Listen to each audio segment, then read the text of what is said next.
Welcome students in academics with Raghav. और हम chapter number 5 कर रहे थे क्लास 12 का कोऑर्डिनेशन कंपाउंड्स। इसका एक लेक्चर हो चुका है, आज हम देखेंगे दूसरा लेक्चर। पहले मैं आपको बता देता हूँ कि लास्ट लेक्चर में हमने क्या क्या पढ़ा था। लास्ट लेक्चर में हमने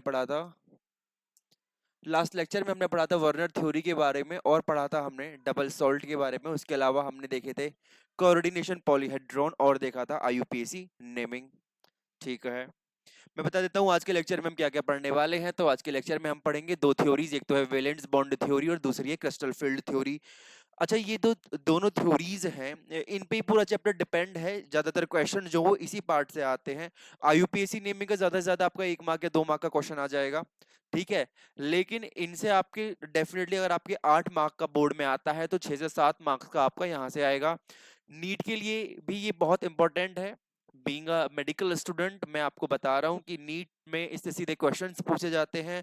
वो आपसे कुछ भी उठा करके पूछ सकता है, किसी भी कोऑर्डिनेशन कंपाउंड का कैसे निकालते हैं, जैसे कोऑर्डिनेशन नंबर क्या होगा, ऑक्सीडेशन स्टेट क्या होगी, उसके अलावा ज्योमेट्री क्या होगी, उसकी शेप क्या होगी, या फिर वो पूछ लेता है कि उसका डाइपोल डायमैग्नेटिक होगा या पैरामैग्नेटिक होगा, उसका मैग्नेटिक मूवमेंट कितना होगा, मैग्नेटिक प्रॉपर्टीज क्या होंगी। ठीक है, आगे चलते हैं। सबसे पहले मैं आपको थोड़ा सा रिकॉल कराता हूं कि मैंने आपको लास्ट लेक्चर में क्या क्या बताया था। तो मैंने आपको लास्ट लेक्चर में बताया था कि जी जो भी चीज स्क्वायर ब्रैकेट के अंदर प्रेजेंट होती है उसे कोऑर्डिनेशन एंटिटी कहते हैं। क्या कहते हैं? उसे कोऑर्डिनेशन एंटिटी कहते हैं। तो क्या तुम्हें यहाँ कोऑर्डिनेशन एंटिटी दिख रही है? बिल्कुल दिख रही है, क्योंकि तुम्हें यहाँ पर जो फॉर्मूलाज लिखे हुए हैं उनके अंदर स्क्वायर ब्रैकेट दिख रहा है। स्क्वायर ब्रैकेट दिख रहा है उनके अंदर, और स्क्वायर ब्रैकेट के अंदर जितनी भी चीजें हैं वो कोऑर्डिनेशन एंटिटी हैं। अब जैसे ही तुम स्क्वायर ब्रैकेट के अंदर घुसोगे, हमें दिख रही है कि जी ये रहा स्क्वायर ब्रैकेट। ये एक मिनट में पेन सेलेक्ट कर लूं जरा।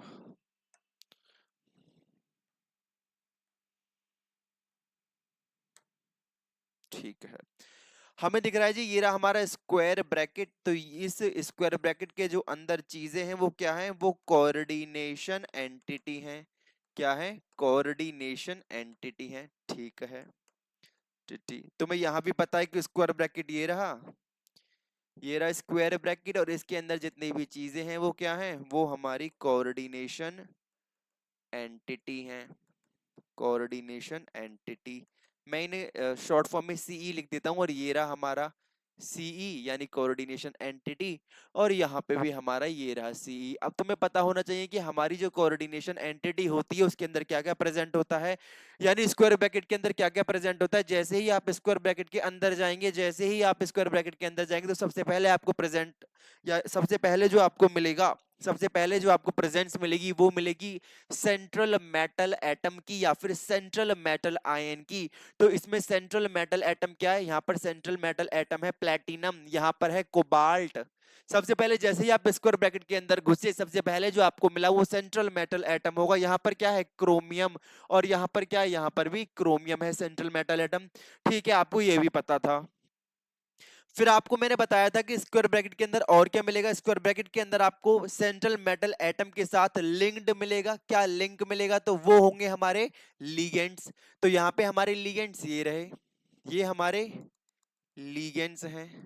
ठीक है, क्या है? ये हमारे लीगेंड्स हैं।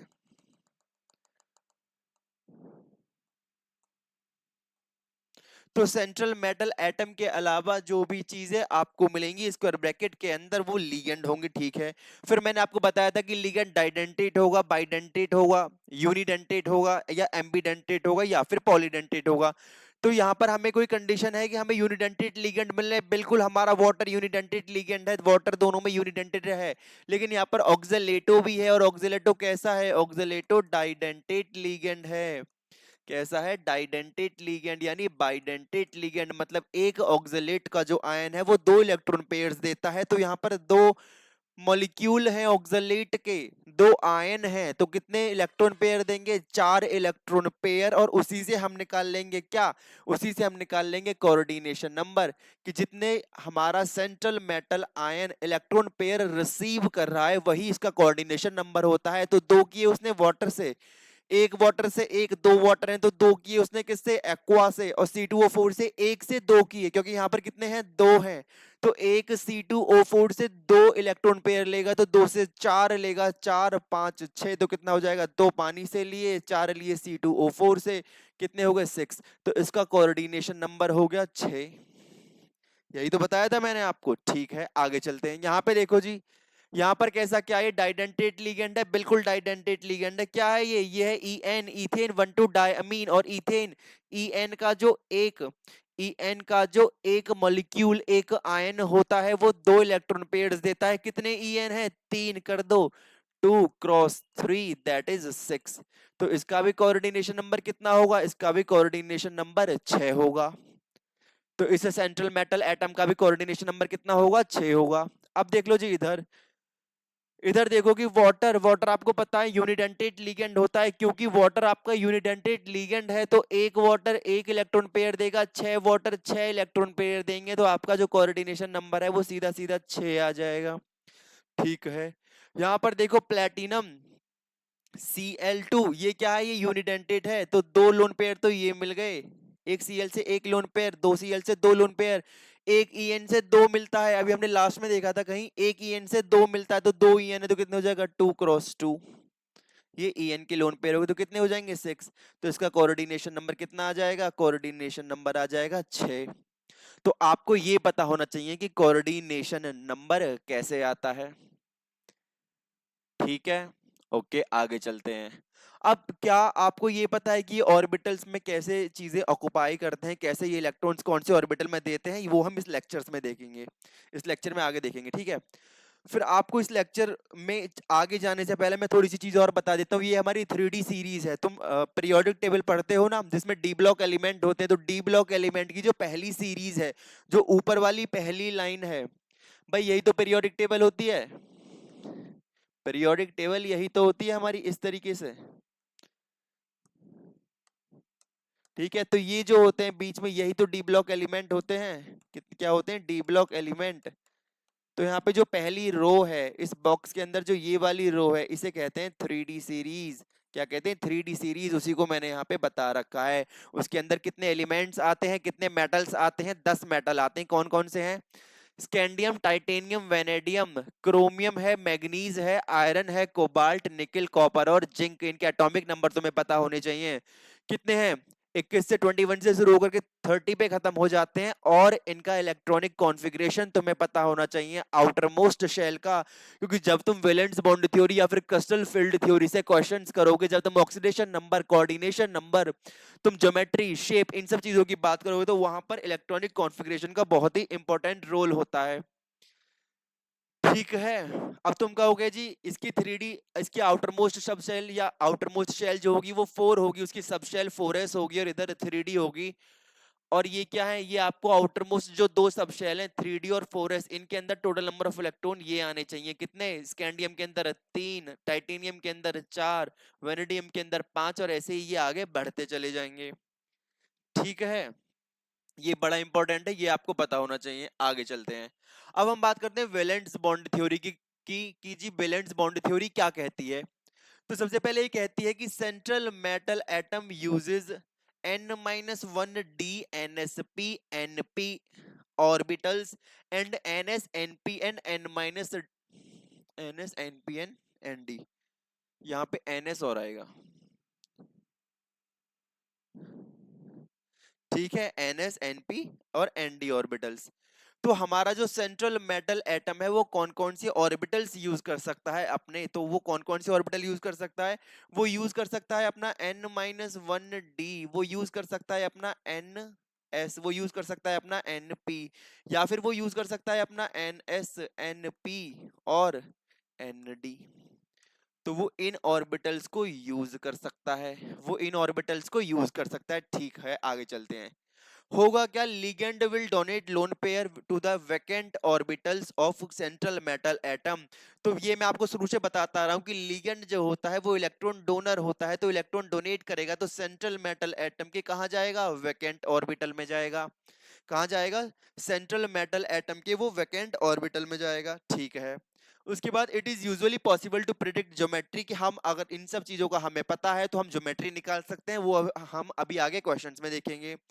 और अभी के लिए आपको एक चीज याद रखनी है, वो है स्ट्रॉन्ग फील्ड लीगेंड। उसके बारे में मैं आपको बताऊंगा कि स्ट्रॉन्ग फील्ड लीगेंड की पेयरिंग एनर्जी कम होती है, वो हम क्रिस्टल फील्ड थ्योरी में पढ़ेंगे। फिलहाल के लिए आपको ये याद रखना है कि जी एक स्ट्रॉन्ग फील्ड लीगेंड होते हैं, और उन लिगेंड की एक खासियत है, उन लिगेंड के पास एक प्रॉपर्टी है कि मान लो कोई ऑर्बिटल है, लेट सपोज मैंने डी ऑर्बिटल ले लिया, 5 ऑर्बिटल्स हो गए ना डी के, ठीक है, डी सब शेल के मैंने ऑर्बिटल्स ले लिए, मान लो इसके अंदर है 6 इलेक्ट्रॉन, 1 2 3 4 5 6।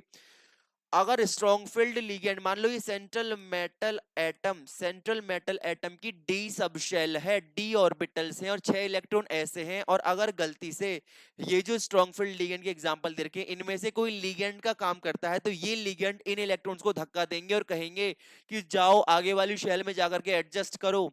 तो अब जो नया डी ऑर्बिटल, जो हाइब्रिडाइज्ड ऑर्बिटल हमें दिखेगा, वो ऐसा दिखेगा कि 6 इलेक्ट्रॉन्स तो प्रेजेंट होंगे, 1 2 3 4 5 6, यानी ये इलेक्ट्रॉन्स को इधर धक्का दे देगा। अब दो से ज्यादा तो एक के अंदर आ नहीं सकते, तो मैक्सिमम जितने आ सकते हैं उनको ये धक्का देंगे, जो कि हमारे क्या है, जो हमारे स्ट्रॉन्ग फील्ड लीगेंड है। अभी के लिए आपको याद रखना है amine NH3 EN ethane 1 2 diamine CN minus और CO जो होते हैं, ये स्ट्रॉन्ग फील्ड लीगेंड होते हैं। ये काम कैसे करते हैं वो मैं आपको एग्जांपल्स के थ्रू बताता हूं। ठीक है, अब आता है हमारा इनर ऑर्बिटल कॉम्प्लेक्स, या कहते हैं इसे लो स्पिन कॉम्प्लेक्स, या हम इसे कहते हैं स्पिन पेयर्ड कॉम्प्लेक्स। और दूसरा आता है हमारा आउटर ऑर्बिटल कॉम्प्लेक्स। ठीक है, ठीक है। तो लेट सपोज मैं एक एग्जांपल ले लेता हूं, मान लो मेरे पास है AB6। ठीक है, ये मेरा एक कोऑर्डिनेशन कंपाउंड है। ठीक है जी। और यहाँ पे क्या है, यहाँ पे +2 चार्ज है, और इसका जो ए का एटॉमिक नंबर है वो कितना है, ए का जो एटॉमिक नंबर है वो लेट सपोज 23 है। 23, लेट सपोज वो 27 है, इससे आसानी रहेगी तुम्हें समझने में। और दूसरा मैंने लिया, मैंने मेटल जो सेंट्रल मेटल एटम वो सेम लिया, फिर मैंने लिगेंड जो लिया वो AC6 लिया, सी लिगेंड लिया। आपका एटॉमिक नंबर सेम है और अभी भी +2 चार्ज है, बस ये याद रखना है कि जो बी है वो एक नॉर्मल लीगेंड है, एक नॉर्मल लीगेंड है। और जो सी है वो एक स्ट्रॉन्ग फील्ड लीगेंड है। कैसा है, स्ट्रॉन्ग फील्ड लीगेंड है। तो अभी मैंने तुम्हें बताया था कि अगर स्ट्रॉन्ग फील्ड लीगेंड प्रेजेंट होता है तो वो इलेक्ट्रॉन में धक्का मारता है, कि कहता है उनसे कि पेयरिंग करो, सारी सब शेल की एक एक ऑर्बिटल भरे ना भरे लेकिन पेयरिंग करो। अब मैंने इसका इलेक्ट्रॉनिक कॉन्फ़िगरेशन, या तो क्या इलेक्ट्रॉनिक कॉन्फ़िगरेशन आएगा, इसके आउटर मोस्ट शेल में आएगा 3D4S। कब, ग्राउंड स्टेट में। तो आउटर मोस्ट शेल में हमें कितने इलेक्ट्रॉन भरने हैं, आउटर मोस्ट शेल में हमें भरने हैं 9 इलेक्ट्रॉन्स। कितने भरने, 9 इलेक्ट्रॉन्स, तो भर दो। तो ये हो जाएंगे 2 और ये हो जाएंगे 7। ठीक है, कितने भरने हैं, 9 इलेक्ट्रॉन्स भरने हैं।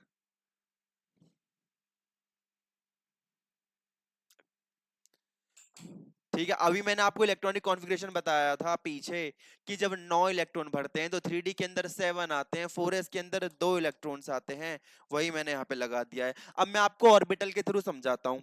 किसके थ्रू, ऑर्बिटल डायग्राम के थ्रू। तो ऑर्बिटल्स बना लेते हैं।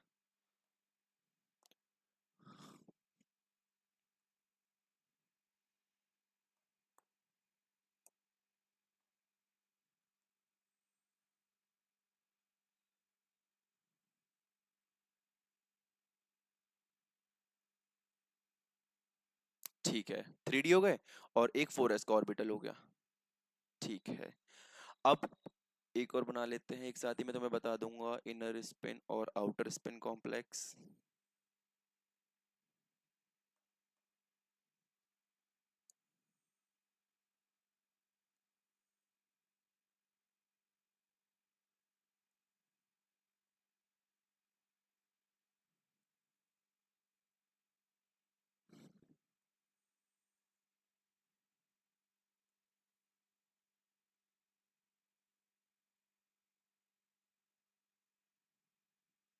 ठीक है, ठीक है, ये तो पता होगा ना तुम्हें कि भैया डी सब शेल के अंदर 5 ऑर्बिटल्स होते हैं, तो ये 3D हो गई, ये 4s हो गई।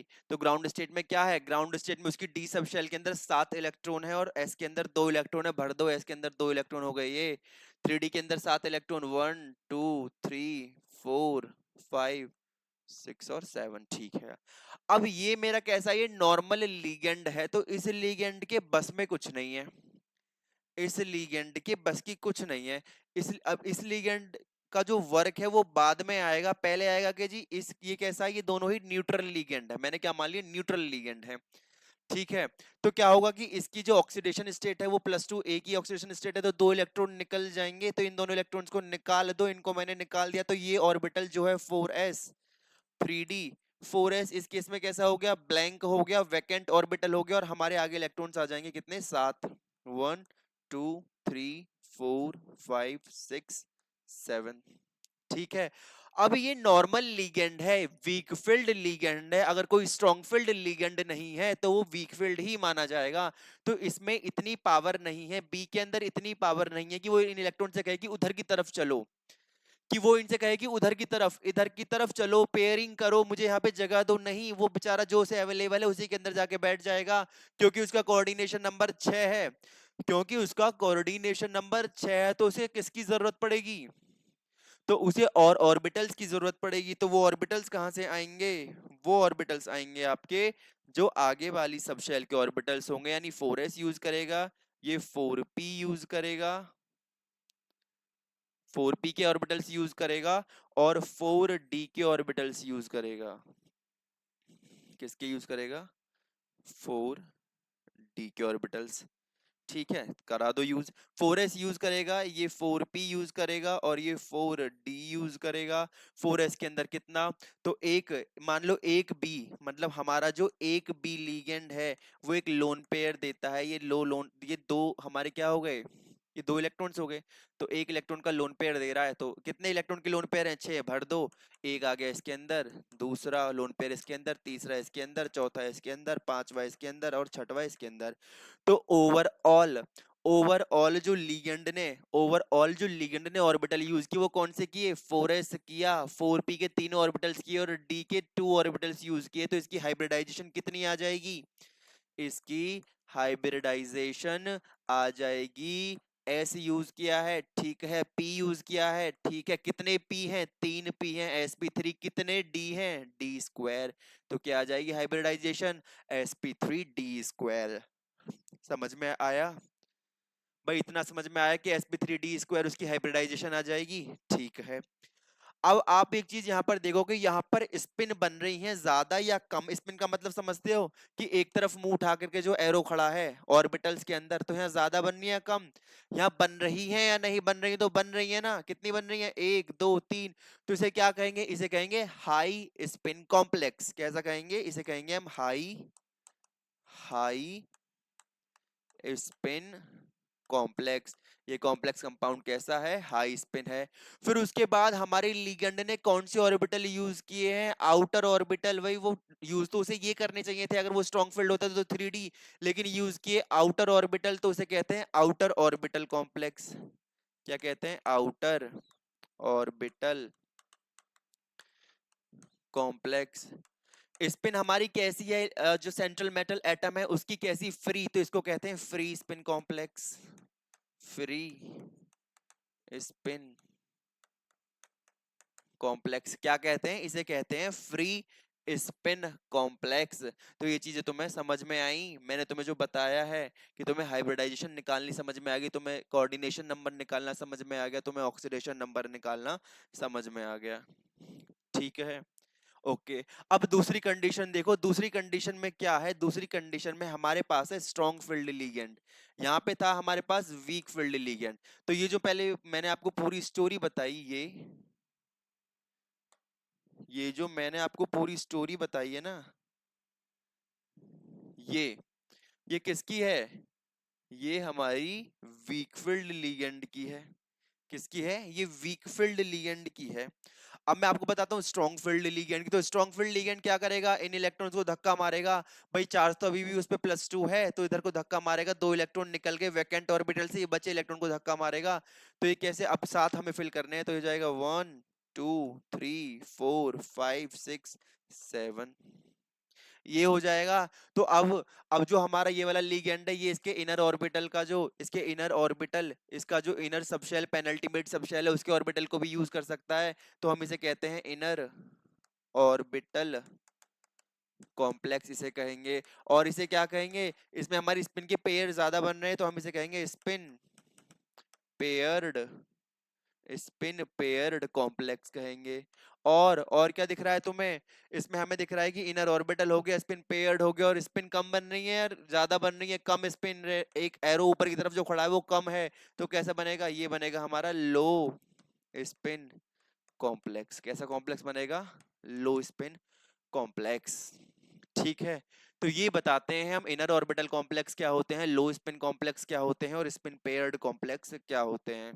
बस याद रखना है कि अगर स्ट्रॉन्ग फील्ड लीगेंड है तो क्या होगा, स्ट्रॉन्ग फील्ड लीगेंड है तो हमारा जो कॉम्प्लेक्स है वो कैसा होगा, हमारा जो कॉम्प्लेक्स है वो पेयर्ड कॉम्प्लेक्स होगा, लो स्पिन कॉम्प्लेक्स होगा, स्पिन पेयर्ड होगा, और इनर ऑर्बिटल कॉम्प्लेक्स होगा। आगे चलते हैं, अब मैं आपको एग्जांपल्स करके दिखाता हूँ। ओके, अब जैसे ये एग्जांपल्स आते हैं तो इस तरीके के एग्जांपल्स में वो आपसे क्या क्या पूछ सकता है, वो आपसे पूछ सकता है सेंट्रल मेटल एटम का कोऑर्डिनेशन नंबर, आपसे पूछ सकता है ऑक्सीडेशन नंबर, आपसे पूछ सकता है हाइब्रिडाइजेशन, क्या पूछ सकता है, हाइब्रिडाइजेशन, आपसे पूछ सकता है वो ज्योमेट्री, आपसे और क्या पूछ सकता है, आपसे पूछ सकता है वो मैग्नेटिक बिहेवियर, कि वो हमारा पैरामैग्नेटिक कंपाउंड है या डायमैग्नेटिक कंपाउंड है, मैग्नेटिक बिहेवियर। और आपसे वो पूछ सकता है मैग्नेटिक मूवमेंट, क्या पूछ सकता है, मैग्नेटिक मूवमेंट।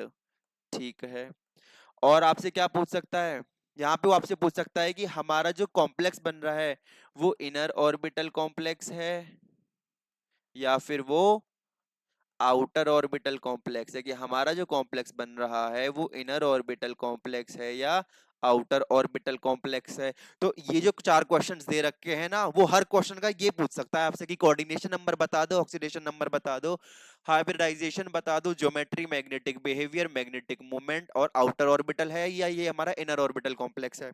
तो मैं आपको इन चार में से दो एग्जांपल बताता हूँ। कौन कौन से दो एग्जांपल, एक तो वो एग्जांपल जहां पे हमारा कॉम्प्लेक्स जो है वो इनर ऑर्बिटल कॉम्प्लेक्स बनेगा, और जहां पर हमारा ऑर्बिटल आउटर ऑर्बिटल बनेगा। तो एक हमने ये एग्जांपल ले लिया, और एक हमने ले लिया ये वाला, पहला वाला। देखते हैं एक एक करके दोनों एग्जांपल्स को।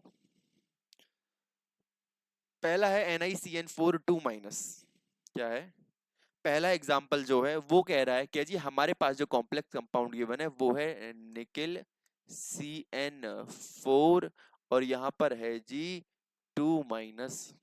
ठीक है, उसने कहा कि तुम इसकी ऑक्सीडेशन स्टेट बताओ। सबसे पहले तो आपको पता है इसकी ऑक्सीडेशन स्टेट कितनी हो जाएगी, ओवरऑल चार्ज कितना है इसके ऊपर, कंपाउंड के ऊपर -2, सीएन का कितना हो जाएगा, एक सीएन पे -1 होता है, 4 सीएन है तो -4, और इसका कितना हो जाएगा +x, तो plus minus minus x is equals to -2 + 4, तो कितनी आ जाएगी +2। तो यहाँ से क्या आ गया, यहाँ से इसका ऑक्सीडेशन स्टेट आ गया, कितना है, हमारा जो निकल है वो +2 ऑक्सीडेशन स्टेट में है। ठीक है, अब आता है, आपको पूछ सकता है वो कि आपका सेंट्रल मेटल एटम है, इसका कोऑर्डिनेशन नंबर बता दो। तो मैंने आपको बताया था जितने लोन पेयर एक्सेप्ट हो रहे हैं, जितने लिगेंड है, जितनी डेंसिटी है, उसी को हम कहते हैं कोऑर्डिनेशन नंबर। तो देख लो कितने लिगेंड है, हमारा लिगेंड कैसा, ये यूनिडेंटेट लिगेंड है, और चार है, तो कितने लोन पेयर एक्सेप्ट हो रहे हैं, चार, तो इसका कोऑर्डिनेशन नंबर कितना हो जाएगा, इसका कोऑर्डिनेशन नंबर हो जाएगा 4। आपने कहा जी ये तो बहुत आसान था, ठीक है। अब आपसे वो पूछेगा कि इसकी हाइब्रिडाइजेशन बता दो, और आपसे वो पूछेगा इसकी ज्योमेट्री।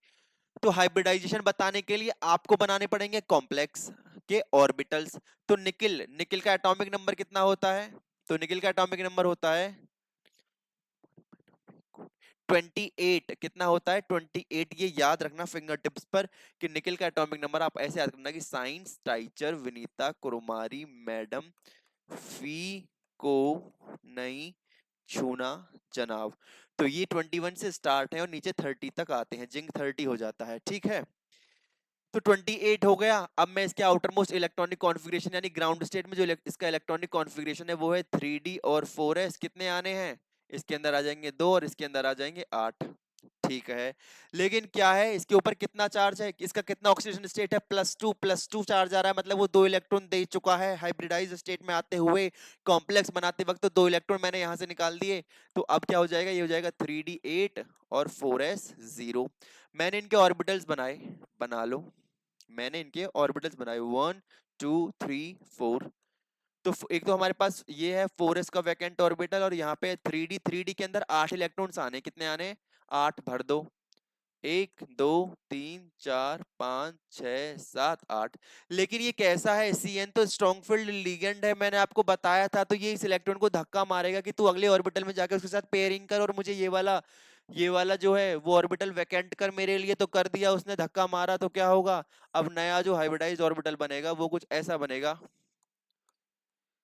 1 2 3 4 5 6 7 8। तो यानी हमारा एक वैकेंट ऑर्बिटल हो गया डी का, एक हो गया हमारा 4s। तो हमारे कितने हो गए, 2 ऑर्बिटल। कितने ऑर्बिटल चाहिए, 4 चाहिए। तो वो पी के 2 यूज कर लेगा, पी के 3 में से 2 ऑर्बिटल्स वो यूज कर लेगा। तो हाइब्रिडाइजेशन कितनी आ जाएगी, हाइब्रिडाइजेशन कितनी आ जाएगी, वो आ जाएगी, एक यूज किया डी का तो डी, एक यूज किया एस का तो एस, 2 यूज किए किसके, पी के, DsP2। और यहां पर आकर के इलेक्ट्रॉन बैठ जाएंगे किसके, Cn के। यहाँ पे आकर के Cn के इलेक्ट्रॉन बैठ जाएंगे, ये इसकी हमारी हाइब्रिडाइजेशन आ जाएगी। अब याद रखना कि जब हमारी हाइब्रिडाइजेशन DsP2 आती है तो हम इसे क्या कहते हैं, इसकी जो ज्योमेट्री होगी वो कैसी होगी, इसकी जो ज्योमेट्री होगी वो स्क्वेयर प्लेनर होगी। कैसी होगी, स्क्वेयर प्लेनर होगी। ठीक है। अब क्या है, इसके अंदर कोई इलेक्ट्रॉन जो है वो अनपेयर्ड इलेक्ट्रॉन है, क्या सेंट्रल मेटल एटम का 3D में कोई अनपेयर्ड इलेक्ट्रॉन बचा था, नहीं बचा था, सारे के सारे इलेक्ट्रॉन पेयर्ड हो गए थे। तो आपका मैग्नेटिक मोमेंट कैसा हो जाएगा, ये डायमैग्नेटिक हो जाएगा। कैसा हो जाएगा, डायमैग्नेटिक। तो आपको यहां से पता चल गई कि जी आपको हाइब्रिडाइजेशन निकाल लिया आपने, और आपने निकाल ली ज्योमेट्री। ठीक है। अब आता है मैग्नेटिक बिहेवियर। तो हमारा किसी भी चीज को पैरामैग्नेटिक होने के लिए अनपेयर्ड इलेक्ट्रॉन होना चाहिए, बिहेवियर। तो इसका कैसा मैग्नेटिक बिहेवियर होगा, ये डायमैग्नेटिक होगा। कैसा होगा, डायमैग्नेटिक। ठीक है, आपने ये भी निकाल लिया। आपसे वो पूछ सकता है कि आप इसका मैग्नेटिक मोमेंट बता दो। क्या बता दो, मैग्नेटिक मूवमेंट बता दो। तो मैग्नेटिक मूवमेंट का फॉर्मूला पता है, बिल्कुल आपने 11th क्लास में पढ़ा है कि mu is equals to root n n+2 होता है। लेकिन n क्या है, n है number of unpaired electron, number of unpaired electron. तो क्या हुआ, अब अनपेयर्ड इलेक्ट्रॉन तो 0 है, तो आपका ये हो जाएगा 0, यानी आपने निकाल लिया मैग्नेटिक मोमेंट। क्या निकाल लिया आपने, मैग्नेटिक मोमेंट। ठीक है, तो आपने निकाल लिया ऑक्सीडेशन स्टेट, निकाला कोऑर्डिनेशन नंबर, फिर निकाल लिया आपने हाइब्रिडाइजेशन, उसके बाद निकाल लिया आपने ज्योमेट्री, उसके बाद निकाला आपने मैग्नेटिक बिहेवियर, उसके बाद आपने निकाला मैग्नेटिक मोमेंट। अब ये इनर ऑर्बिटल कॉम्प्लेक्स है या आउटर ऑर्बिटल कॉम्प्लेक्स है, ये लो स्पिन कॉम्प्लेक्स है या हाई स्पिन कॉम्प्लेक्स है, बताओ। तो स्पिन बन रही है क्या इसमें, स्पिन का मतलब पता है ना कि किसी भी ऑर्बिटल के अंदर खाली एक इलेक्ट्रॉन प्रेजेंट है, जितने ज्यादा एक एक इलेक्ट्रॉन प्रेजेंट होंगे उतनी ज्यादा स्पिन होगी। तो स्पिन है किसी के अंदर, सारे के अंदर तो पेयर्ड है ये। तो कैसा है, ये है जी लो स्पिन कॉम्प्लेक्स। कैसा है, ये है लो स्पिन कॉम्प्लेक्स, लो स्पिन कॉम्प्लेक्स। और कैसा है, और है ये spin paired complex, spin paired. सारी स्पिन कैसी हैं, पेयर्ड हैं। और क्या है, और ये कॉम्प्लेक्स कैसा है, ये इसने इनर ऑर्बिटल यूज कर लिया भाई, डी अंदर वाला यूज किया, तो कैसा है, इनर ऑर्बिटल कॉम्प्लेक्स। क्या है, इनर ऑर्बिटल कॉम्प्लेक्स। तो 7th 8th एंड 9, तो ये आप इस तरीके से इसकी 9 इंफॉर्मेशन निकाल सकते हो किसी भी कंपाउंड की। देख लो, बस आपको याद रखना है, याद ये रखना है कि स्ट्रॉन्ग फील्ड लिगेंड जो होते हैं वो डी ऑर्बिटल्स के इलेक्ट्रॉन में, या जब भी इलेक्ट्रॉन के अंदर अनपेयर्ड इलेक्ट्रॉन प्रेजेंट होता है उनके अंदर वो धक्का मारते हैं, और वो कहते हैं कि जाओ जाकर के पेयर हो जाओ। ये किसकी आदत है, ये स्ट्रॉन्ग फील्ड लिगेंड की आदत है। ठीक है। और अगर वीक फील्ड लिगेंड होगा, अगर वीक फील्ड लिगेंड होगा तो क्या होगा, वीक फील्ड लिगेंड में ये इलेक्ट्रॉन्स, जैसे यहां से ये इलेक्ट्रॉन यहाँ पे जो गया है, ये जो पेयरिंग हुई है वो नहीं होगी, और सारे के सारे ऑर्बिटल्स वो बाहर के यूज करेगा, और जो इसकी हाइब्रिडाइजेशन है वो sp3 हो जाएगी। ठीक है, आगे चलते हैं।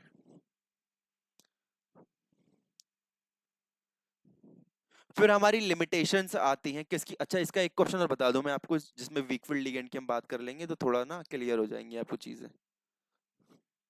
ठीक है, अगला एग्जांपल हम देखेंगे COF6 3 माइनस। किसका देखेंगे? COF6 3 minus. देख लो, COF6 कोबाल्ट, लिगेंड है हमारा फ्लोरीन, और ऊपर है चार्ज 3 माइनस। तो आप सबसे पहले इसका निकालेंगे क्या? Oxidation state. ऑक्सीडेशन स्टेट कैसे आ जाएगा? इसको मान लो x, इसमें कितना प्लस करेंगे, एक फ्लोरीन पे -1 होता है, 6 फ्लोरीन पे -6 इज इक्वल्स टू कितना हो जाएगा? -3। x is equals to -3 plus 6 is equals to कितना हो जाएगा? +3। तो इसका ऑक्सीडेशन स्टेट कितना आ जाएगा? +3। ठीक है, इसका कोऑर्डिनेशन नंबर, इसका कोऑर्डिनेशन नंबर, इसका कोऑर्डिनेशन नंबर देख लो जी। तो कितने हैं, कितने लीगेंड हैं? 6 लीगेंड है। लीगेंड कैसा है? यूनिडेंटेड लीगेंड है। तो कितने लोन पेयर जा रहे होंगे? 6 लोन पेयर। चूंकि 6 लोन पेयर जा रहे हैं तो उसका कोऑर्डिनेशन नंबर कितना हुआ सेंट्रल मेटल एटम का? 6 हुआ। ठीक है, अब आप करेंगे जी, कहेंगे जी इसकी हाइब्रिडाइजेशन भी बता दो, इसकी हाइब्रिडाइजेशन भी बता दो। ठीक है, बता देते हैं। तो कोबाल्ट है, कोबाल्ट का एटॉमिक नंबर क्या होता है भाई? पहले आता है साइंस टीचर विनीता कुमारी मैडम फी को, कोबाल्ट का एटॉमिक नंबर 27 होता है। कितना होता है कोबाल्ट का एटॉमिक नंबर? कोबाल्ट का एटॉमिक नंबर 27 होता है, जिसमें से उसका +3 ऑक्सीडेशन स्टेट में वो एग्जिस्ट कर रहा है, मतलब 3 इलेक्ट्रॉन निकल चुके हैं। तो अब ओवरऑल इलेक्ट्रॉन की जो फिलिंग करनी है वो 24 इलेक्ट्रॉन है। तो कर दो 3D के अंदर कितने आएंगे? 3D 4s। हम बात करते हैं ग्राउंड स्टेट की। तो ग्राउंड स्टेट में ओवरऑल इलेक्ट्रॉन जो थे वो 9 भरने थे। कितने भरने थे? 9। तो वो थे 2 और 7। लेकिन अब जब हमारे लीगेंड ने अटैक किया, जब हमारे लीगेंड ने अटैक किया तो क्या हुआ? उसके 3 इलेक्ट्रॉन निकल गए। तो 3D के अंदर 6 बचे और 4s के सारे इलेक्ट्रॉन चले गए। भाई एस के 2 इलेक्ट्रॉन और डी का 1 इलेक्ट्रॉन जाएगा, तभी तो 3 इलेक्ट्रॉन निकलेंगे। 3 ही तो आपको निकालने हैं भाई, 3 ही तो आपको निकालने हैं। तो देख लो, अब आप देख लो, आपने इसका क्या बनाया? ऑर्बिटल फॉर्मूला बनाया, ऑर्बिटल डायग्राम बनाया। ये हो गए डी के 1 2 3 4 एंड दिस इज 4 4s। तो ये हो गया 4s, ये हो गया 3D के अंदर आने 6 इलेक्ट्रॉन, 4s के अंदर 0। 6 इलेक्ट्रॉन मैंने भर दिए, 1 2 3 4 5 6। इसके अंदर क्या देखा? इसके अंदर कोई है ही नहीं, कोई इलेक्ट्रॉन ही नहीं है। लेकिन हमें कितनी जगह चाहिए, हमें कितने ऑर्बिटल चाहिए? 6 ऑर्बिटल चाहिए। हमारे पास सिर्फ एक ऑर्बिटल है, हमारे पास सिर्फ एक ऑर्बिटल है। तो वो बाकी ऑर्बिटल 4p से लेगा और 4d से लेगा। तो p के 3 ऑर्बिटल ले लेगा वो। तो कितने हो गए? 4। डी के भी उसे ऑर्बिटल लेने पड़ेंगे, लेकिन सारे नहीं, सिर्फ वो 2 ऑर्बिटल्स लेगा। ये वाले 2 ऑर्बिटल्स लेगा। तो वो इलेक्ट्रॉन आकर के बैठ जाएंगे इन ऑर्बिटल्स के अंदर। तो पहले फ्लोरीन ने अपना लोन पेयर दिया 4s के अंदर, s के अंदर। अगले 3 क्लोरीन ने दिए p के अंदर, d ने दिए d के अंदर दिए अगले 2 क्लोरीन ने। तो कितने हुए? 1 2 3 4 5 6। तो हाइब्रिडाइजेशन कितनी निकल के आई? हाइब्रिडाइजेशन कितनी निकल के आई? हाइब्रिडाइजेशन निकल के आई sp3d²। ज्योमेट्री क्या हो जाएगी? ज्योमेट्री हो जाएगी इसकी ऑक्टाहेड्रल। क्या हो जाएगी? ऑक्टा हेड्रल। अब क्या तुम इसमें मैग्नेटिक मोमेंट निकाल सकते हो? क्या फॉर्मूला होता है? n+2 number of unpaired electron कितने हैं? अरे भैया यहाँ पे ये कैसा लिगेंड है? ये स्ट्रॉन्ग फील्ड लिगेंड थोड़ी ना है, ये वीक फील्ड लिगेंड है। तो ये इन इलेक्ट्रॉन में धक्का थोड़ी ना मारेगा, जैसे पड़े हैं ऐसे के ऐसे पड़े रहेंगे। कितने अनपेयर्ड इलेक्ट्रॉन है? 1 2 3 4, लिख दो वैल्यू। ये हो जाएगा 4 4+2, और जो आप निकालेंगे वो आपका मैग्नेटिक मोमेंट आ जाएगा। चूंकि मैग्नेटिक मोमेंट आ रहा है, अनपेयर्ड इलेक्ट्रॉन है, तो उसका जो मैग्नेटिक बिहेवियर होगा उसमें हम लिखेंगे कि जी ये कैसा है? ये पैरामैग्नेटिक है। कैसा है? ये पैरामैग्नेटिक है, पेरीमैग्नेटिक, पैरामैग्नेटिक। ठीक है, अब इसमें हम कौन से ऑर्बिटल्स यूज कर रहे हैं? तो ऑर्बिटल्स पेनल्टीमेट शेल, अंदर वाली सब शेल की यूज कर रहे हैं, बाहर वाले की आउटर सब शेल की यूज कर रहे हैं। तो इसे हम क्या कहेंगे? इसे हम कहेंगे आउटर ऑर्बिटल कॉम्प्लेक्स। क्या कहेंगे? Outer orbital complex. और हम इसे क्या कहेंगे? हम इसे कहेंगे हाई स्पिन कॉम्प्लेक्स। भैया स्पिन ज्यादा है ना, कितनी स्पिन है? +1/2 +1/2 +1/2 +1/2, कितनी है? 2 स्पिन है।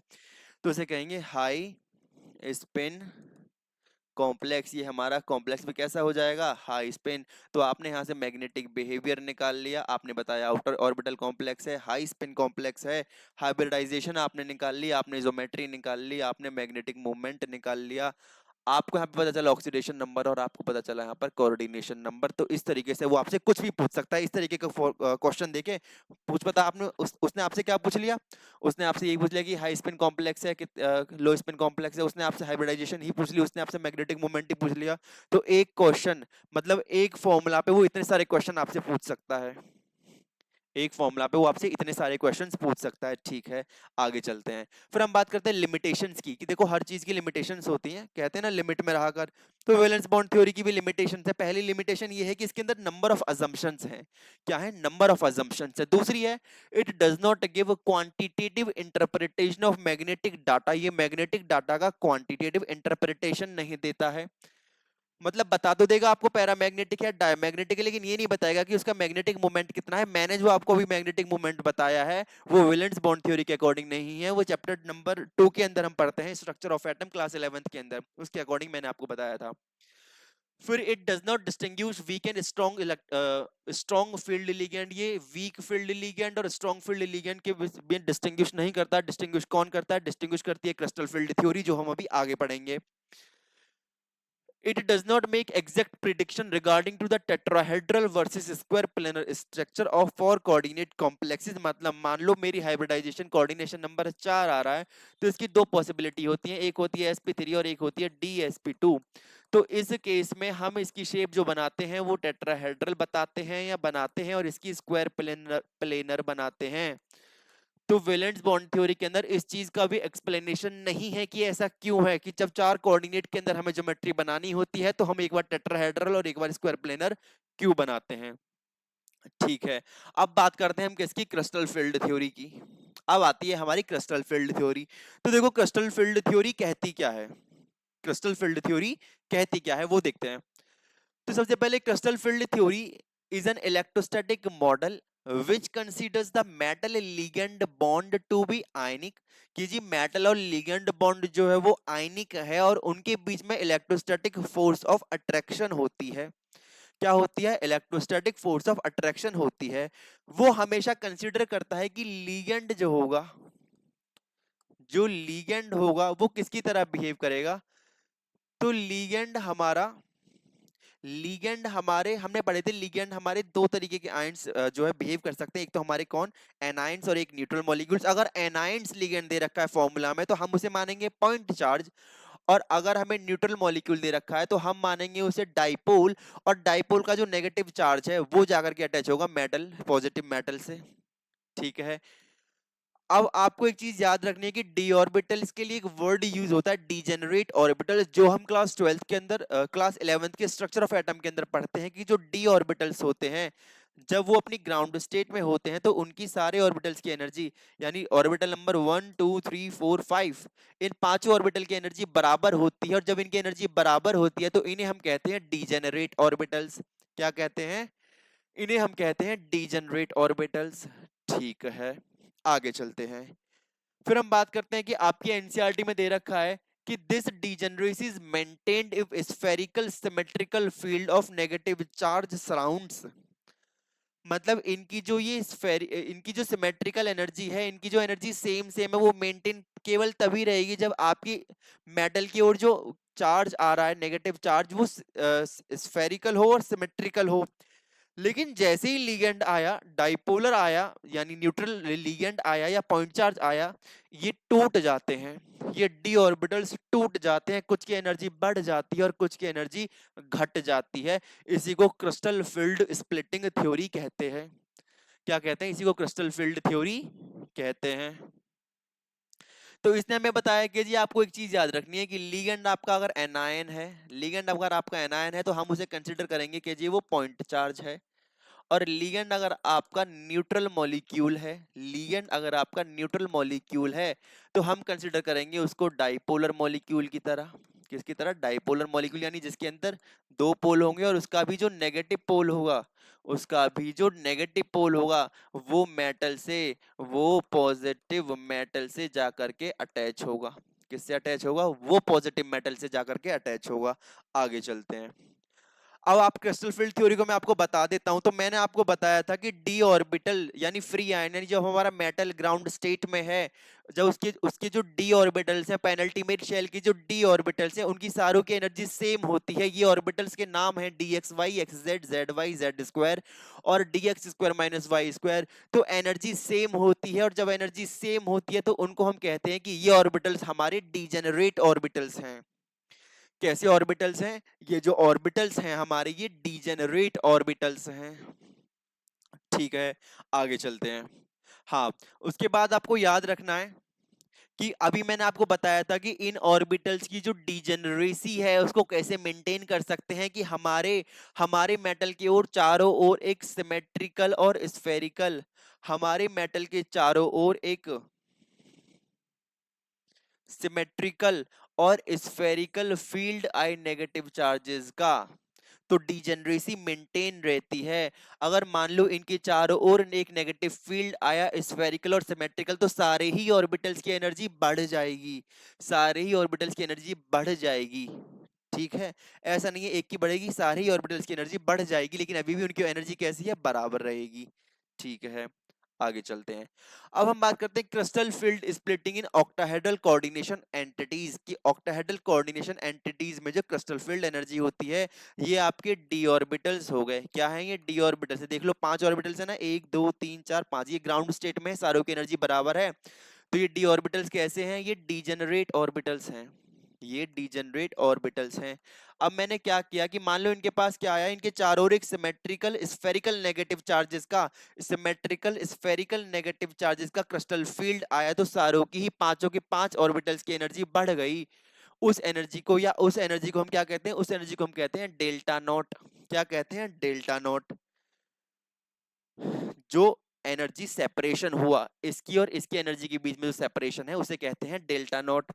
और ओ का मतलब क्या? डेल्टा नॉट यानी नॉट, यानी ओ का मतलब है कि ऑक्टाहेड्रल हम लिगेंड की बात कर रहे हैं। अब हुआ क्या, अब मैंने क्या किया कि उसके चारों तरफ जैसे ही लिगेंड आए, जैसे ही हमारा ये क्या था, पहले उसके तरफ चारों तरफ सिमेट्रिकल लिगेंड आए तो उसकी पांचों ऑर्बिटल्स की एनर्जी बढ़ गई। लेकिन अब असिमेट्रिकल जो लिगेंड है वो आए, और जैसे ही 6 लिगेंड अप्रोच करेंगे किसी भी सेंट्रल मेटल एटम को, तो उसके ऑर्बिटल्स की 3 की एनर्जी तो कम हो जाएगी, और 2 की एनर्जी जितनी पहले थी उससे भी ज्यादा हो जाएगी। तो कितनी ज्यादा हो जाएगी? 3/5 डेल्टा नॉट। कितनी कम हो जाएगी? 2/5 डेल्टा नॉट। कितनी ज्यादा हो जाएगी? ज्यादा हो जाएगी डेल्टा नॉट का 3/5 टाइम्स, और 2/5 डेल्टा नॉट कम हो जाएगी, ये याद रखना। ठीक है, अब आप कहेंगे जी आपको क्या याद करना, आपका क्या रोल है, आपके लिए क्या चीज इंपॉर्टेंट है इसमें? आपके लिए ये इंपॉर्टेंट है कि मान लो अब आप इलेक्ट्रॉन्स को फिल करना शुरू करते हैं, तो आप ऐसे फिल करेंगे कि मान लो आपको डी सबशेल के अंदर 6 इलेक्ट्रॉन्स फिल करने हैं, तो आप करेंगे 1 2 3 4 5। लेकिन अब आप अगले जो 3 इलेक्ट्रॉन्स हैं वो इन्हीं में फिल करेंगे, वो इन्हीं के अंदर फिल करेंगे, या ऊपर वाले ऑर्बिटल्स में फिल करेंगे? नीचे वाले ऑर्बिटल्स 3 ये हो गए डी के, ऊपर वाले ऑर्बिटल्स ये हो गए 2 डी के। तो जब आप अगले चौथे या पांचवें इलेक्ट्रॉन को फिल करेंगे, तो 3 इलेक्ट्रॉन फिल करने के बाद अब आप ऊपर वाले ऑर्बिटल के अंदर फिल करेंगे, नीचे वाले के अंदर। तो ये डिपेंड करता है क्रिस्टल फील्ड एनर्जी पर और पेयरिंग एनर्जी पर। ये सब चीजें किस पे डिपेंड करती हैं? ये सब चीजें डिपेंड करती हैं क्रिस्टल फील्ड एनर्जी पर और पेयरिंग एनर्जी पर।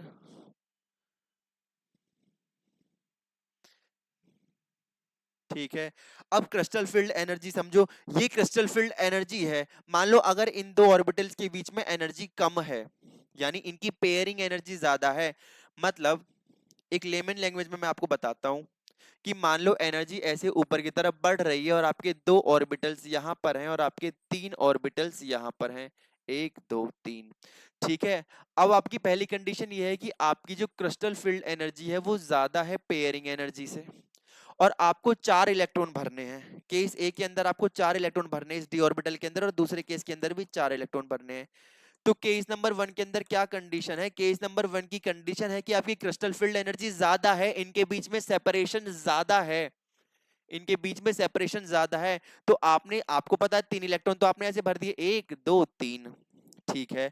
अब चौथा इलेक्ट्रॉन ऊपर ले जाओगे या नीचे, तो जिसकी पेयरिंग एनर्जी ज्यादा है या कम है, इसकी पेयरिंग एनर्जी कम है, तो मतलब तुम्हें कम एनर्जी, कम ताकत देनी पड़ेगी पेयरिंग करने में। अगर आप ऊपर ले जाओगे तो उसकी क्रिस्टल फील्ड एनर्जी ज्यादा है, तो क्या कर दोगे, पेयरिंग कर दोगे। कर दी पेयरिंग, कर दी पेयरिंग। तो जब हमारी क्रिस्टल फील्ड एनर्जी ज्यादा है तो आप पेयरिंग करेंगे, और जब पेयरिंग एनर्जी ज्यादा है, भाई पेयरिंग पेयरिंग एनर्जी ज्यादा है मतलब पेयर करने के लिए ज्यादा एनर्जी देनी पड़ेगी। तो जहां कम काम करना पड़े वही काम करेंगे ना। तो अगले केस में क्या है, केस नंबर 2 के अंदर देखो, केस नंबर 2 के अंदर जो उसकी पेयरिंग एनर्जी वो ज्यादा है उसकी क्रिस्टल फील्ड एनर्जी से। तो केस नंबर 2 के अंदर क्या होगा, केस नंबर 2 के अंदर ये वाला जो इलेक्ट्रॉन है ये उठ करके ऊपर चला जाएगा, जो एक्स्ट्रा इलेक्ट्रॉन, जो चौथा इलेक्ट्रॉन था। ये चीजें तुम्हें याद रखनी है इसके अंदर, ठीक है। अच्छा, फिर स्ट्रॉन्ग फील्ड लिगेंड का आता है, तो स्ट्रॉन्ग फील्ड लिगेंड की पेयरिंग एनर्जी ज्यादा होती है या क्रिस्टल फील्ड एनर्जी। भाई स्ट्रॉन्ग फील्ड लिगेंड क्या करता है, स्ट्रॉन्ग फील्ड लिगेंड इन्हें धक्का मारेगा कि चलो पेयरिंग करो, कि चलो पेयरिंग करो। और पेयरिंग कब होती है, जब पेयरिंग एनर्जी कम होती है, तो स्ट्रॉन्ग फील्ड लिगेंड की पेयरिंग एनर्जी कम होती है।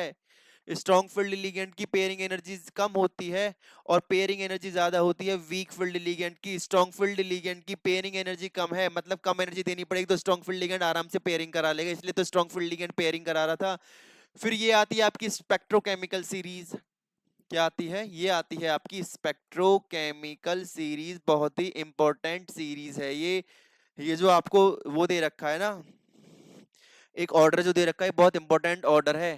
ये क्या है कि ये इनकी लिगेंड पावर बढ़ रही है, लिगेंड पावर बढ़ रही है, ठीक है। तो इधर की तरफ क्या हो रहा है, इधर की तरफ पेयरिंग एनर्जी घट रही है, इधर की तरफ पेयरिंग एनर्जी जो है वो इधर की तरफ कैसी हो रही है, डिक्रीज हो रही है। पेयरिंग एनर्जी कम हो रही है, पेयरिंग एनर्जी कम हो रही है, किससे, पेयरिंग एनर्जी कम हो रही है मेरी, किससे, उसकी क्रिस्टल फील्ड एनर्जी से। तो ऑब्वियसली वो पेयरिंग करेंगे, और ये यहाँ तक आते आते ये चार लिगेंड तो ऐसे हो जाते हैं जो हमेशा पेयरिंग कराएंगे, जो हमेशा पेयरिंग कराएंगे, जिन्हें हम स्ट्रॉन्ग फील्ड लिगेंड कहते हैं। अच्छा, ये बहुत इंपॉर्टेंट है बोर्ड पॉइंट ऑफ व्यू से और नीट पॉइंट ऑफ व्यू से। तुम कहोगे जी ये क्वेश्चन में यूज होता है, समझ में आता है, नहीं। सीधा आपसे वो सीरीज में से क्या, ये कोई चार आपको लिगेंड उठा के दे देगा, बोलेगा इन्हें ऑर्डर में लगाओ, तो आपको ऑर्डर ही याद नहीं है तो आप कर क्या लेंगे। ये नीट में क्वेश्चन आ चुका है 2 से 3 बार, मेरे अटेम्प्ट में ये नीट में क्वेश्चन था, ठीक है। तो उन्होंने इस सीरीज का ऑर्डर ही पूछा था, उन्होंने 5 से 6 लिगेंड दे रखे थे इस सीरीज के, और ऑर्डर पूछा था कि उन्हें ऑर्डर में लगाना था कि किस डायरेक्शन में उनकी पेयरिंग एनर्जी कम हो रही है। पेयरिंग एनर्जी कम हो रही है कहने का मतलब है कि पेयरिंग करने की पावर बढ़ रही है, मतलब लिगेंड का जो फील्ड है वो स्ट्रांग होता जा रहा है, ठीक है। तो ये हम बात करते हैं किसकी, क्रिस्टल फील्ड स्प्लिटिंग की। ऑक्टाहेड्रल कोऑर्डिनेशन एंटिटीज में क्रिस्टल फील्ड स्प्लिटिंग एनर्जी और पेयरिंग एनर्जी मैं आपको बता चुका हूं कि अगर आपकी क्रिस्टल फील्ड एनर्जी ज्यादा है पेयरिंग एनर्जी से, तो आपकी क्या करेंगे, इलेक्ट्रॉन्स की पेयरिंग होगी, इलेक्ट्रॉन्स की पेयरिंग होगी, आपको लो स्पिन कॉम्प्लेक्स मिलेगा। कैसा कॉम्प्लेक्स मिलेगा, लो स्पिन कॉम्प्लेक्स। आपको स्पिन पेयर्ड कॉम्प्लेक्स मिलेगा, स्पिन पेयर्ड कॉम्प्लेक्स मिलेगा। वहीं अगर आपकी पेयरिंग एनर्जी है ज्यादा, वहीं आपकी पेयरिंग एनर्जी है ज्यादा, तो आपको पेयर करने में दिक्कत आएगी, और अब आपका क्या होगा, इलेक्ट्रॉन की पेयरिंग नहीं होगी, आपको ज्यादा मिलेंगे अनपेयर्ड इलेक्ट्रॉन। आपको क्या मिलेंगे, आपको ज्यादा मिलेंगे अनपेयर्ड इलेक्ट्रॉन, आपको मिलेगा हाई स्पिन कॉम्प्लेक्स। क्या मिलेगा, आपने मिलना है हाई स्पिन कॉम्प्लेक्स, और आपको मिलेगा free spin complex, free spin complex. और हमने अभी लास्ट क्वेश्चन में सॉल्व करा था कि जब हमें हाई स्पिन कॉम्प्लेक्स मिलते हैं, तो हमारा जो कॉम्प्लेक्स होता है उसे आउटर ऑर्बिटल कॉम्प्लेक्स कहते हैं। क्या कहते हैं, आउटर ऑर्बिटल कॉम्प्लेक्स। और ये वीक फील्ड लिगेंड की कंडीशन है, वीक फील्ड लिगेंड के लिए पेयरिंग एनर्जी ज्यादा होती है। जबकि यहाँ पर क्या है, यहाँ पर हमें मिलेगा इनर ऑर्बिटल कॉम्प्लेक्स। क्या मिलेगा, यहाँ पे हमें मिलेगा inner orbital complex, inner orbital complex. और क्या होगा, ये स्ट्रॉन्ग फील्ड लिगेंड के लिए डिफाइन होता है। तो ये चीजें याद रखना कि इलेक्ट्रॉन पेयरिंग होगी अगर क्रिस्टल फील्ड एनर्जी ज्यादा है, लो स्पिन कॉम्प्लेक्स मिलेगा, स्पिन पेयर्ड कॉम्प्लेक्स मिलेगा, इनर ऑर्बिटल कॉम्प्लेक्स और स्ट्रॉन्ग फील्ड लिगेंड के लिए डिफाइन होती है। जबकि यहाँ पर ये unpaired electron, high spin complex, free spin और आउटर ऑर्बिटल कॉम्प्लेक्स मिलेगा, उसके साथ वो वीक फील्ड लिगेंड की कंडीशन होती है। तो ये किसकी कंडीशन है? ये वीक फील्ड लिगेंड की कंडीशन है, ये वीक फील्ड लिगेंड की कंडीशन है। जबकि इधर वाली जो है वो स्ट्रॉन्ग फील्ड लिगेंड की कंडीशन है। किसकी कंडीशन है? स्ट्रॉन्ग फील्ड लिगेंड की कंडीशन है। ठीक है, आगे चलते हैं। फिर ये आपकी क्रिस्टल फील्ड स्प्लिटिंग दे रखी है टेट्राहेड्रल कोऑर्डिनेशन एंटिटीज में। तो आपने क्या किया? तो आपकी एनर्जी ये तो वही रही, डेल्टा नॉट और डेल्टा टी। अगर आप अप्रोच कर रहे हैं 6 लिगेंड से तो उसे कहते हैं डेल्टा नॉट, अगर 4 लिगेंड है तो delta T. Delta T 4/9 delta not होता है। अब आपके 4 लिगेंड गए तो क्या होगा? फिर से ऑर्बिटल टूटेंगे, पांचों ऑर्बिटल। लेकिन इस बार उल्टा होगा, इस बार T2G ऑर्बिटल्स ऊपर चले जाएंगे और इधर EG ऑर्बिटल्स नीचे आ जाएंगे। जो ऑर्बिटल्स ऑक्टाहेड्रल में ऊपर थे वो नीचे आ जाएंगे, नीचे वाले ऊपर चले जाएंगे, और ये एनर्जी का सेपरेशन होगा। ठीक है, तो ये आपसे कई बार पूछ लिया जाता है एग्जाम्स में, डायग्राम बेस्ड। ठीक है, तो आप याद रखना। आगे चलते हैं। अब हम बात करते हैं कोऑर्डिनेशन कंपाउंड्स में कलर्स की, कि कोऑर्डिनेशन कंपाउंड कलर इंपार्ट करते हैं, उसका क्या रीजन है। क्या करते हैं कि कोऑर्डिनेशन कंपाउंड कलर इंपार्ट करते हैं। तो सबसे पहले आप देखते हैं कि कोऑर्डिनेशन कंपाउंड्स कलर्ड किए होते हैं। तो आपने क्लास 11th के अंदर पढ़ा था कि कलर कोई भी चीज कब इंपार्ट करती है? जब हमारा इलेक्ट्रॉन जो है वो एक्साइट होता है। एक्साइट होने के बाद जो इलेक्ट्रॉन है वो उसका एनर्जी लेवल, एनर्जी शेल जो है वो आगे चला जाता है, बढ़ जाता है। और जब वो हायर एनर्जी में पहुंच जाएगा तो इलेक्ट्रॉन एक्साइट होके पहुंच जाएगा हायर एनर्जी में, और जब वो हायर एनर्जी से फ्री फॉल करता है, नीचे की तरफ गिरता है, तो वो क्या करता है? वो उस कंडीशन में कलर इंपार्ट करता है। क्या करता है? इलेक्ट्रॉन कलर इंपार्ट करता है। तो जिन भी कॉम्प्लेक्स के अंदर, उसके लिए आपको किसकी जरूरत है? उसके लिए आपको अनपेयर्ड इलेक्ट्रॉन की जरूरत है और क्रिस्टल फील्ड तोड़ने की जरूरत है। तो जिन भी कॉम्प्लेक्स के अंदर आपको क्या मिलेगा? जिन भी कॉम्प्लेक्स के अंदर आपको आउटर मोस्ट शेल में इलेक्ट्रॉन मिलेंगे। कितने इलेक्ट्रॉन? इलेक्ट्रॉन चाहे आपका डी सब शेल के अंदर 1 से लेकर 9 के बीच में हो, तो आपको जो कॉम्प्लेक्स है वो कैसा करेगा? कलर इंपार्ट करेगा। लेकिन अगर उसमें 0 इलेक्ट्रॉन है आउटर मोस्ट सब शेल या पेनल्टीमेट शेल में, या फिर 10, अब 10 इलेक्ट्रॉन है तो कहीं जा ही नहीं पाएगा, वो सारे पेयर्ड है। तो इस कंडीशन में वो कैसा होगा? कलरलेस होगा। तो ये मैं भी आपको आगे बता दूंगा, ये जस्ट मैंने आपको एक ओवरव्यू दे दिया। ठीक है, आगे देखो। आगे हम बात करते हैं डी ट्रांजिशन और पार्शियली फिल्ड ऑर्बिटल की जरूरत होती है। ये कंडीशन है कलर को इंपार्ट करने के लिए। And absorbed and contemporary light, तो ये याद रखना कि जब लाइट कंपाउंड कंपाउंड जिस लाइट को एब्जॉर्ब करता है, कंपाउंड जिस लाइट को एब्जॉर्ब करता है उसको इंपार्ट नहीं करता, इंपार्ट करता है जो हमें दिखती है ना, वो कंटेम्पररी कलर होता है, वो कॉम्प्लीमेंट्री कलर होता है। मान लो कोई कंपाउंड में ब्लू कलर का दिख रहा है, तो वो एक्चुअली में ब्लू कलर की लाइट की वेवलेंथ को एब्जॉर्ब नहीं कर रहा है, वो किसी और वेवलेंथ को एब्जॉर्ब कर रहा है। तो उसको हमने आगे एनसीईआरटी में टेबल में दिखा रखा है, आपकी एनसीईआरटी की टेबल में दिखा रखा है वो चीज। ये रहा, देख लो, ये हमारे कंपाउंड है, कोऑर्डिनेशन कंपाउंड। ये एब्जॉर्ब क्या कर रहे हैं? इस वेवलेंथ को एब्जॉर्ब कर रहे हैं जो कि येलो कलर की होती है। ये 500 नैनोमीटर को कर रहा है, जो ब्लू ग्रीन। लेकिन कलर क्या इंपार्ट हो रहा है? हमें कैसा दिखेगा?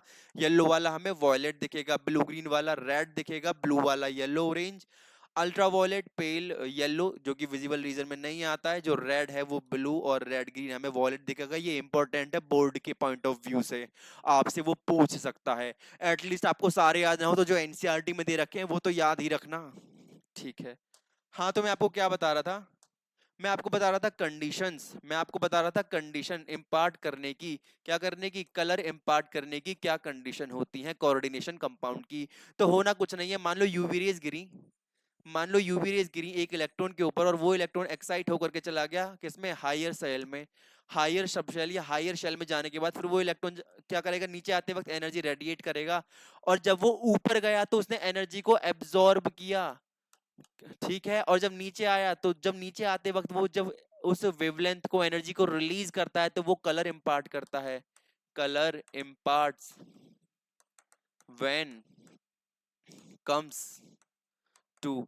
तो वो कलर इंपार्ट करता है, कब वो कलर इंपार्ट करेगा? When it's comes to its original state, जब वो अपनी ओरिजिनल स्टेट में आता है जहां पे वो पहले था, तो वो एनर्जी को बाहर निकालता हुआ आता है, इसलिए वो कलर इंपार्ट करता है। याद रखना है कि हमारा कोऑर्डिनेशन कंपाउंड कब कब कलर इंपार्ट करेगा। तो उसके लिए कंडीशन ये है कि उसकी जो डी ऑर्बिटल है, उसके डी ऑर्बिटल में 1 से लेकर के 9 कितने भी इलेक्ट्रॉन हो, या तो एक हो, दो, तीन, चार, 5 6 7 8 9। लेकिन अगर उसके अंदर 1 से 9 इलेक्ट्रॉन है तो वो कैसा होगा, वो कंपाउंड कलरफुल होगा। उसकी डी सब शेल के अंदर इतने इलेक्ट्रॉन है। लेकिन वहीं उसके डी ऑर्बिटल के अंदर अगर 0 या फिर 10 इलेक्ट्रॉन है तो वो क्या करेगा, वो कंपाउंड कलरलेस होगा। वो कंपाउंड कलर ही इंपार्ट नहीं करेगा इस कंडीशन में। अगर आपकी डी सब शेल के अंदर 0 या फिर 10 इलेक्ट्रॉन्स हैं डी ऑर्बिटल्स के अंदर, तो आपका कंपाउंड कैसा होगा, कलरलेस होगा। दूसरी कंडीशन ये है कि आपके जो ऑर्बिटल है उनकी स्प्लिटिंग होनी चाहिए। स्प्लिटिंग मतलब आपके ऑर्बिटल्स ऐसे दो एनर्जी में डिवाइड भी तो होने चाहिए। भाई सारे ऑर्बिटल्स एक ही लाइन में रहेंगे, पांचों के पांचों ऑर्बिटल्स, तो वो कहाँ ऊपर जाएगा, ऊपर जाने के लिए जगह है इलेक्ट्रॉन को कि एनर्जी अब्सॉर्ब करके ऊपर चला जाए फिर नीचे आए। जब तक उसका लिगेंड जो फील्ड स्प्लिटिंग है वो नहीं होगी तब तक वो ऊपर नहीं जाएगा, और ऊपर से नीचे आएगा तभी तो कलर इंपार्ट करेगा। तो क्या जरूरी है, तो दूसरा क्या जरूरी है, दूसरा उसका डी ट्रांजिशन जरूरी है, कि जब वो डी डी ट्रांजिशन करते हैं। डी डी ट्रांजिशन कब पॉसिबल है, जब डी ऑर्बिटल्स की स्प्लिटिंग हो रही हो। क्या हो रही हो, जब डी ऑर्बिटल्स की स्प्लिटिंग हो रही हो। जब डी ऑर्बिटल्स की स्प्लिटिंग हो रही हो। तो ये दो कंडीशंस हैं, आपको ये याद रखनी है। ठीक है, फिर आपका आता है ये कलर इन कोऑर्डिनेशन कंपाउंड। ये मैं आपको बता चुका हूँ, एनसीईआरटी में टेबल दे रखी है, याद कर लेना। आगे चलते हैं। अच्छा, तो आज के लेक्चर में इतना ही था। हमने पढ़ी वैलेंस बॉन्ड थ्योरी और पढ़ी क्रिस्टल फील्ड थ्योरी। मिलते हैं अगली क्लास में, जो इस चैप्टर की लास्ट क्लास होगी। उसके बाद आपकी बुक नंबर जो फर्स्ट बुक है, फर्स्ट वॉल्यूम है केमिस्ट्री का, वो कंप्लीट हो जाएगा। तब तक के लिए thank you and have a nice day.